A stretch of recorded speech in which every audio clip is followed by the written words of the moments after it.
कोलोली इथल्या जय ज्योतिर्लिंग माध्यमिक विद्यालयामध्ये शालेय विद्यार्थिनींनी एक राखी जवानांसाठी हा उपक्रम राबवला असून देशप्रेम, राष्ट्रभक्ती आणि सामाजिक बांधिलकी जपली आहे. देशाच्या सीमेवर कर्तव्य बजावत असलेल्या जवानांप्रती कृतज्ञता व्यक्त करण्यासाठी पन्हाळा तालुक्यातील कोलोली इथल्या जय ज्योतिर्लिंग माध्यमिक शाळेच्या वतीनं एक राखी जवानांसाठी हा उपक्रम राबवण्यात आला. या उपक्रमाअंतर्गत विद्यार्थिनींनी जवानांसाठी आकर्षक राख्या तयार करून त्या पाठवण्याची व्यवस्था केली. देशाचं रक्षण करणाऱ्या जवानांना रक्षाबंधनाच्या निमित्तानं आपुलकीचा संदेश देत त्यांच्या शौर्याला सलाम करण्यात आला. या उपक्रमामुळे विद्यार्थ्यांमध्ये देशप्रेम, राष्ट्रभक्ती आणि सामाजिक बांधिलकीची भावना निर्माण होण्यास मदत झाली.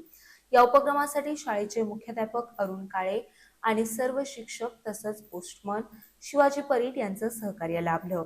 शाळेच्या या उपक्रमाचं पालक आणि ग्रामस्थांकडून कौतुक होतंय. एक राखी जवानांसाठी या उपक्रमांतर्गत आमच्या जय ज्योतिर्लिंग माध्यमिक विद्यालयाच्या विद्यार्थिनींनी काही राख्या बनवल्या आहेत. तर या राख्या आम्ही गावातील पोस्ट कार्यालय शिवाजी परीट साहेब यांच्याकडे शिक्षकांच्या मार्गदर्शनानुसार व मुख्याध्यापकांच्या मार्गदर्शनानुसार या राख्या आम्ही बनवल्या आहेत. तर या राख्या आम्ही पोस्ट कार्यालय येथे सोपवत आहोत.